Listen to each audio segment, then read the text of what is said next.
Hello everyone, स्वागत है आपका हमारे यूट्यूब चैनल आके चैनल पे। जैसा कि हमारा जो हिंदी में जो चैप्टर चल रहा था वो चल रहा था वर्णमाला चैप्टर। वर्णमाला ही चैप्टर में हमने ये देखा था कि वर्ण हमारे कितनी प्रकार के होते हैं, 3 प्रकार, स्वर, व्यंजन, अवयव ये होते हैं। उसमें हमने स्वर टॉपिक उठाया था। स्वर टॉपिक में हमने देखा कि स्वर जीव के आधार पर, उच्चारण के आधार पर, उत्पत्ति के आधार पर और मुख द्वार के खुलने के आधार पर स्वर जो होते हैं कितने कितने प्रकार के होते हैं। अब देखते हैं हम नाक मतलब हवा के आधार पर, मतलब जो हवा नाक द्वारा ली जाती है, नाक के मुंह से निकलने वाली हवा के आधार पर। चलिए स्टार्ट करते हैं आज का ये टॉपिक।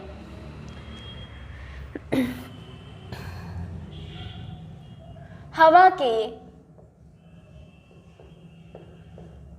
नाक वे मुंह से निकलने के आधार पर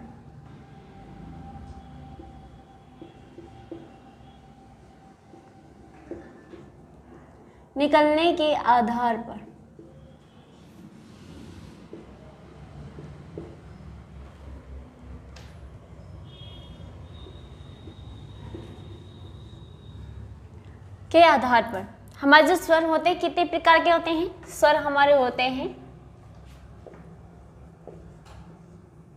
स्वर 2 प्रकार के होते हैं।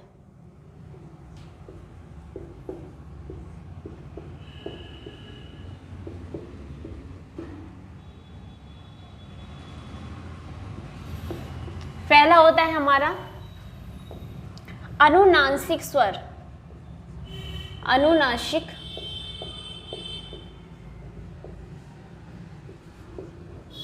स्वर, इसमें जो हवा निकलती है हमारे उच्चारण करते समय,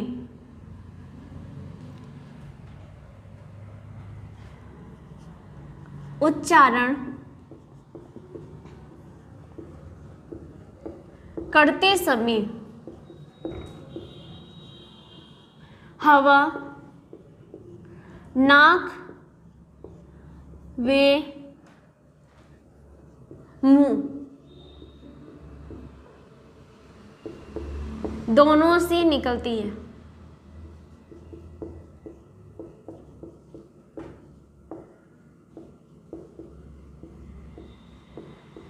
मतलब हमारे जो जिन स्वरों को उच्चारण होता है, उच्चारण करते समय उसमें से जब हम उच्चारण करते हैं तो उसमें जो हवा निकलती है तो नाक वे मुंह दोनों से ही निकलती है। तो वो कौन से स्वर होते हैं, चलिए देखते हैं। वो हमारे स्वर होते हैं अंग, अंग, ई आदि।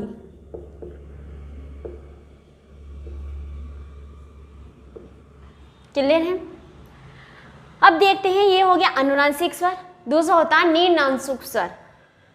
दूसरा कौन सा होता है, निर्नुसिक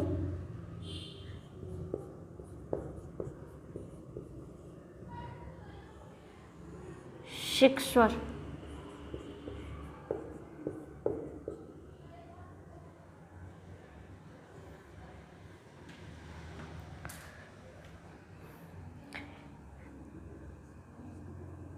इसमें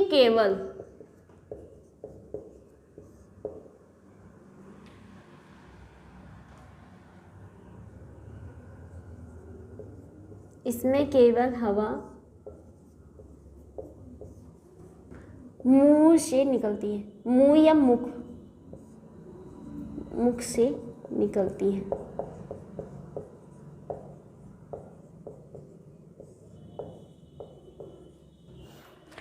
मतलब जो निर्नासिक जो स्वर होते हैं इसमें केवल हवा जो होती है हमारे उच्चारण करते समय केवल मुख से निकलती है। तो वो कौन से स्वर होते हैं,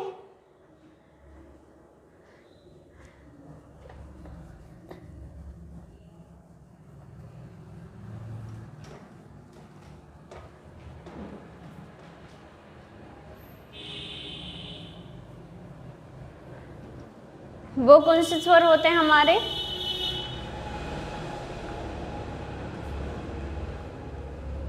वो होते हैं हमारे अ, ई।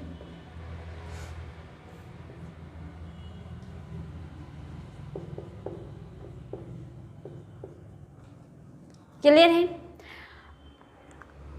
ये हो गए हमारे हवा जो निकलती है नाक व मुंह से निकलने के आधार पर स्वर के भेद। फिर अब देखते हैं हम आयोगवाह। कौन सी? आयोगवाह देखते हैं। चलिए,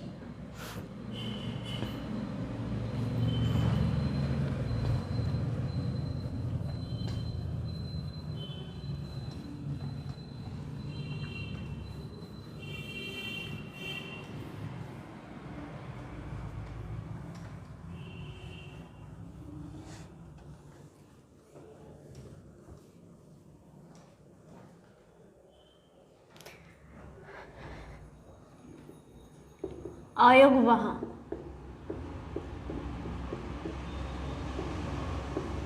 आयोगवाह किसे कहते हैं? इन्हें स्वर तथा व्यंजन के बीच की कड़ी कहते हैं। बीच की कड़ी कहते हैं।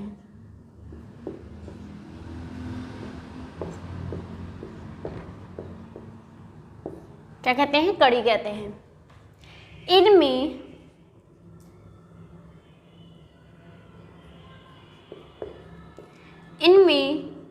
स्वर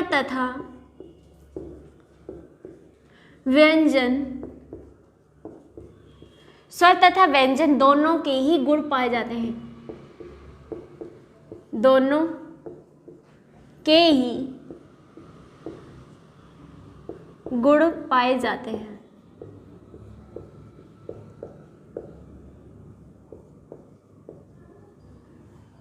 क्या पाए जाते हैं? दोनों के ही हमारे इसमें क्या पाए जाते हैं? गुण पाए जाते हैं। क्लियर है? इसमें जो उच्चारण होता, उच्चारण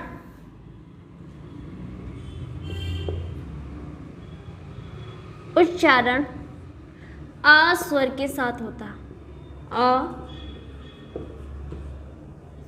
स्वर के साथ होता है।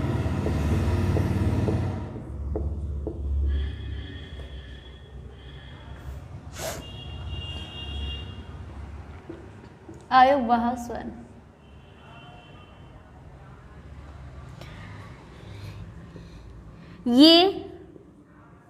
ये स्वर दो प्रकार के होते हैं।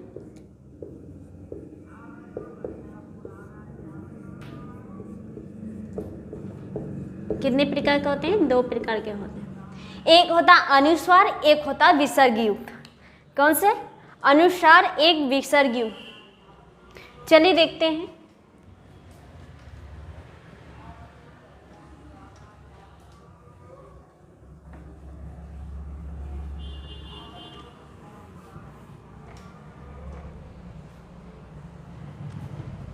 पहला है हमारा, क्या है?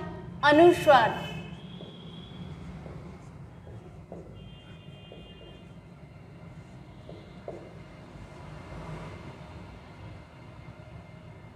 क्या कहते हैं? अनुस्वार।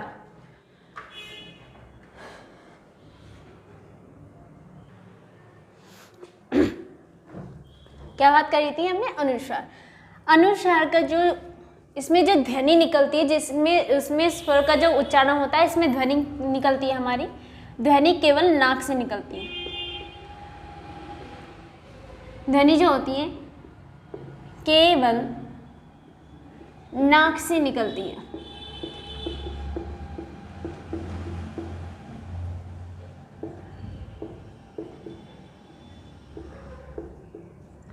मतलब अनुस्वार जो स्वरों को उच्चारण करते हैं तो उसमें ध्वनि किससे निकलती है? केवल नाक से निकलती है। वो कौन सा स्वर होता है? हमारा होता है अंक।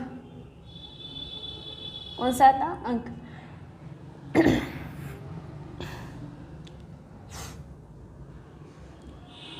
जैसे हम बात कर सकते हैं, जैसे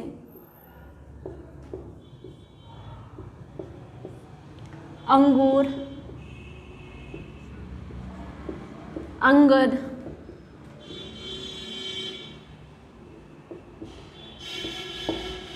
आदि। तो कौन सा हो गया हमारे ये वाला स्वर हो गया। क्लियर हो गया। अनुस्वारी कौन सा हमारा स्वर है?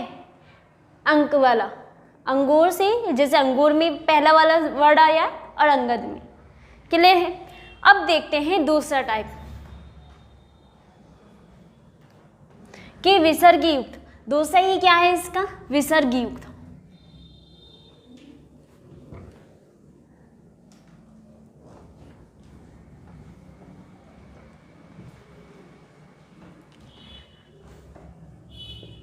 दूसरा है विसर्ग युक्त।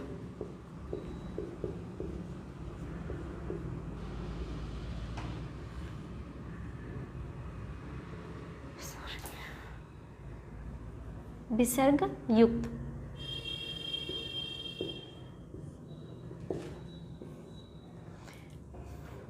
विसर्ग युक्त ही हमारा चिन्ह क्या होता है? ये वाला होता है, जैसे मैंने आपको संधि में बताया था, विसर्ग संधि पढ़ी थी ना, उसका ये चिन्ह। इसका जो उच्चारण होता है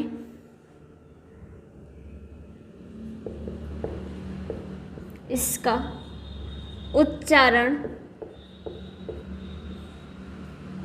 हा की तरह होता है, मतलब हा की ध्वनि की तरह होता है। इसका उच्चारण हा की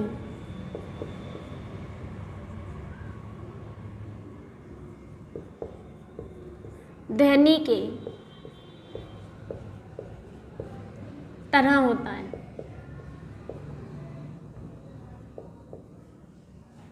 क्लियर है। जैसे हम बात करें, जैसे दुख,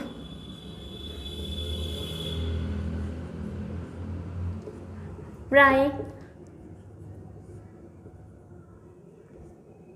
या प्रातः आदि, ये कौन से होते हैं? विसर्ग युक्त होते हैं। क्लियर है। ये हो गया हमारी आज हमारी स्वर कंप्लीट, मतलब स्वर जो टॉपिक उठाया था हमारा हो गया था आज स्वर टॉपिक जो है वो हो गया हमारा आज कंप्लीट। उसमें हम हर टाइप के हर तरह के स्वर देख लिए। अब इसके बाद हम स्टार्ट करेंगे, क्या स्टार्ट करेंगे? योग वाह भी हो गया, और इसके बाद स्टार्ट करेंगे व्यंजन। व्यंजन ही रह गया लास्ट। चलिए स्टार्ट करते हैं व्यंजन।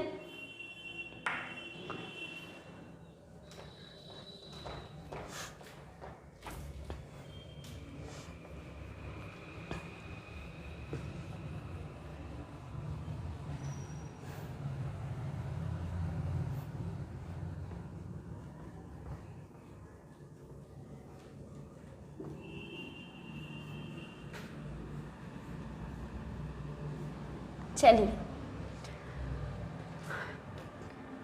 अब डालना टॉपिक का ही नाम व्यंजन।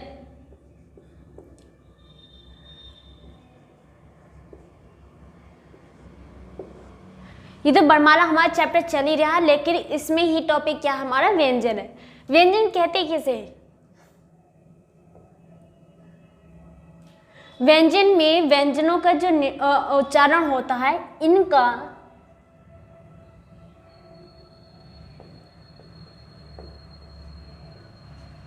उच्चारण स्वर की सहायता से होता है। किसकी सहायता से होता है? स्वर की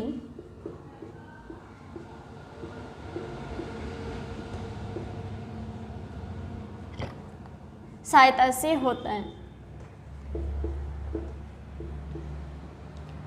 व्यंजन में तो हमारा जब उच्चारण करते हैं तो स्वर की सहायता से होता है, लेकिन अगर हम स्वर का उच्चारण करेंगे तो उसमें हमारे व्यंजन की किसी भी चीज़ की आवश्यकता नहीं होती, किसी भी चीज़ की सहायता नहीं होती, वो स्वतंत्र रूप से बोले जाते हैं। लेकिन इसमें हमारे व्यंजनों में स्वर की ही सहायता होती है, क्योंकि स्वर की ही सहायता से हमारे क्या होते हैं? व्यंजन पूरे होते हैं। व्यंजन वाले वर्ड जो होते हैं वो पूरे होते हैं। इनका उच्चारण स्वर की सहायता से होता है।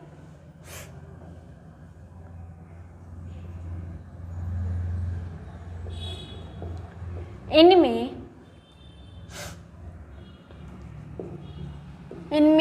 स्वर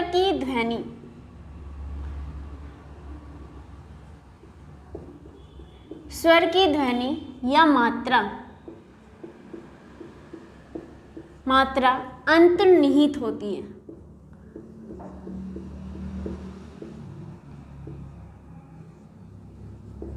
होती हैं और प्रत्येक व्यंजन में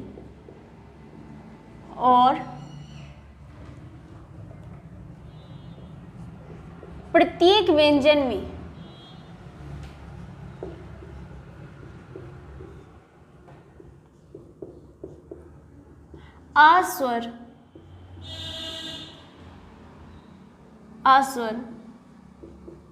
मिला होता है।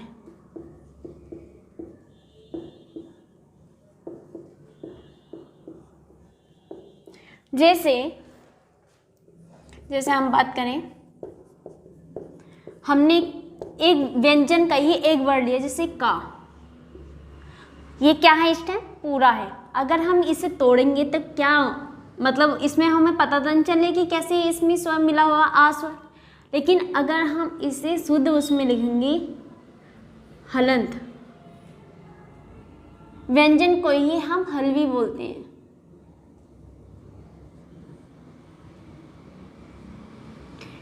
इसे क और अ, इन दोनों के मेल से क्या बना? हमारा पूरा वर्ड का बना है। क्लियर है? नेक्स्ट आ गया हमारा ख। अगर हम एक और लिए वर्ड, जैसे हमने ले लिया खा, अगर इसका भी तोड़ें तो इसका टूटेगा हमारा खा पे हलंत और अ, उससे ही क्या हुआ? हमारा पूरा हुआ कौन सा वर्ड? खा। आदि। क्या हो गया? आदि। व्यंजन के ही हम हलवी बोलते हैं। स्वर को क्या बोलते हैं? अच बोलते हैं। इनका उच्चारण हमारे स्वर की सहायता से होता है और इनमें ही स्वर की ध्वनि या मात्रा इसमें अंतर्निहित होती है। अंतर्निहित का मतलब हमें दिखाई नहीं देता, जब उच्चारण होता है उसमें स्वर की ही ध्वनि ही निकलती है। प्रत्येक व्यंजन में हमारा क्या होता है? आस्वर मिला होता है, जैसे कि क, ख आदि। क्लियर है? क्लियर है? अब नेक्स्ट आते हैं कि जिन स्वरों में जिन व्यंजनों के नीचे हलंत लगा होता। हलंत मतलब हलंत ये वाला क्या होता है? ये वाला। जिन व्यंजनों के नीचे हलंत लगा होता है,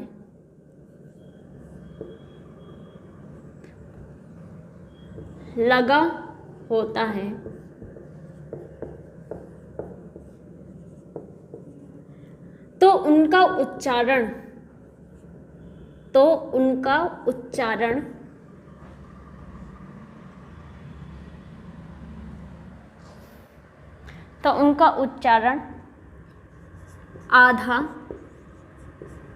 आधा या स्वर के बिना होता है।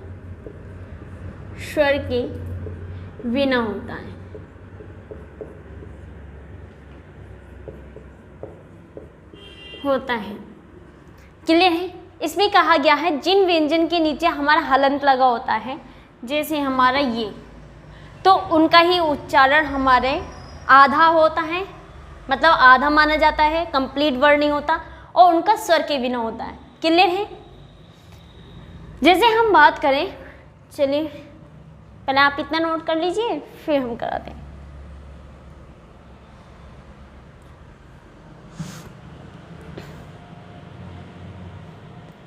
चलिए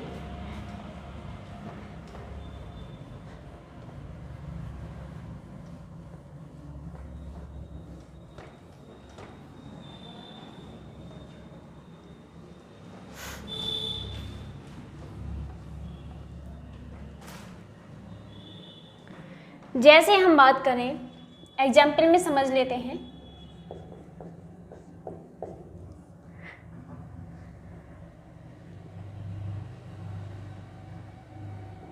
जैसे हमने का लिया, हलंत का वर्ड लिया, इसका ये मतलब होता हमारा आधा। क्या हो गया? आधा। जैसे हमने ता लिया, ताकि हमारे नीचे हलंत लगा होता, लेकिन यहाँ पर हलंत है, यहाँ पे समझ जाएंगे कि आधा है, लेकिन इसी आधा को कैसे शो करेंगे हम, मतलब कैसे दिखाएंगे? ऐसे जैसे हमने कुछ शब्द लिया, जैसे हमने लिया कुत्ता, क्या लिया? कुत्ता शब्द लिया, लेकिन यहाँ पे ये अशुद्ध है। लेकिन अगर इसे हम शुद्ध रूप में लिखेंगे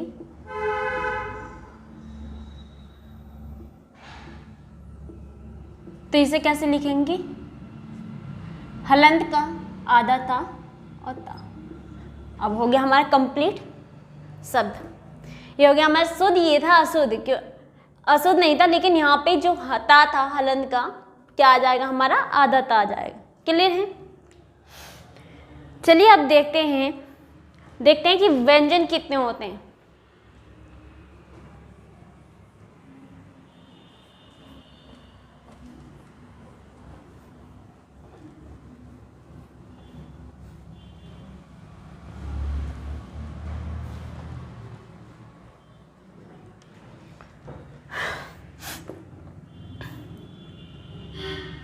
हिंदी वर्णमाला में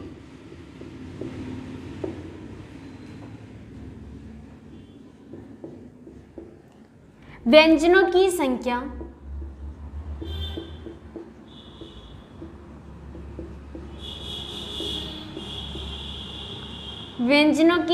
कितनी होती है? 52।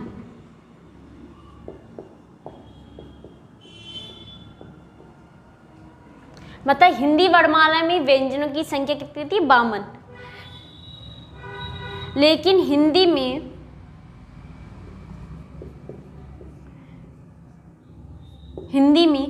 वर्णों की संख्या कितनी होती है?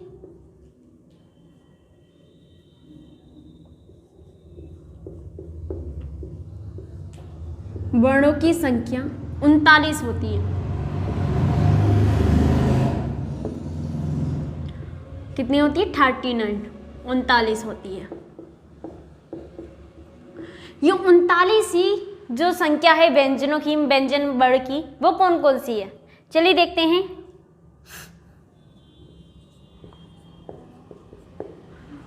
उनतालीस की संख्या कौन सी है व्यंजन? वो है हमारे 2500 स्पर्श व्यंजन।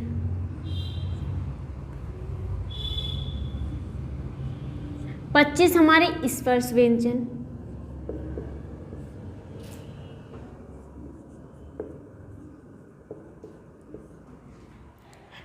और 4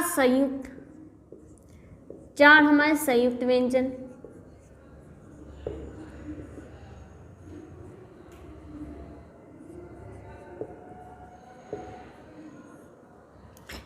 चार अंत्येष्टि व्यंजन,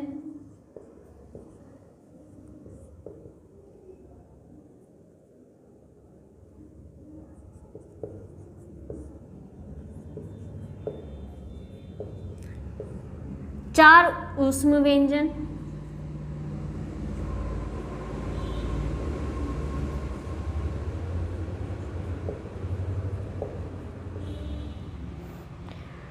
पच्चीस स्पर्श व्यंजन, 4 संयुक्त व्यंजन और 4 अंत्येष्टि, 4 ऊष्म। फिर कितने हो गए हमारे? और 2 ही हमारे हैं, कौन से? 2 हैं हमारे द्विगुण व्यंजन।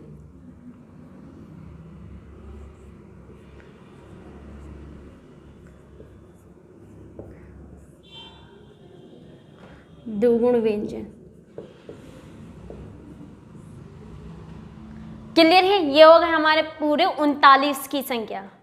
कितने की संख्या होगी व्यंजन की? 39 संख्या। क्लियर है?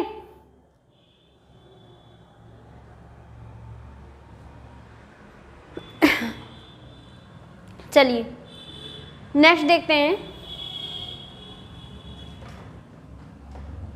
कि परंपरागत रूप से व्यंजनों की संख्या ही कितनी होती है। अगर एग्जाम में आ जाए कि परंपरागत रूप से व्यंजनों की संख्या कितनी होती है, वो होती है हमारी 33।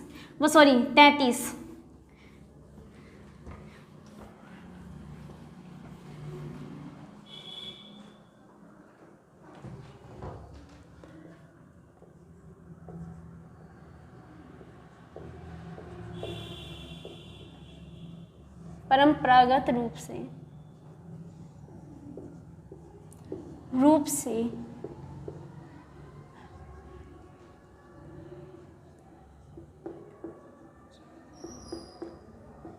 व्यंजनों की संख्या।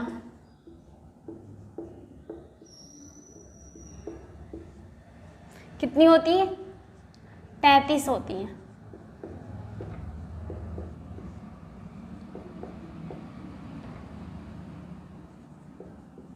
कितनी होती है? 33 होती है। परंपरागत रूप से व्यंजनों की संख्या कितनी होती है? 33 होती है। क्लियर है? 33 कहाँ से कहाँ तक होते हैं? हमारे का से लेकर हा तक। क्लियर है? ये होगा हमारे व्यंजन। आज हमने देख लिया कि व्यंजन में ही व्यंजन में देख लिया कि कितने कितने वर्ड होते हैं, क्या क्या होती है, व्यंजन किसे कहते हैं। चलिए आज के लिए बस इतना ही।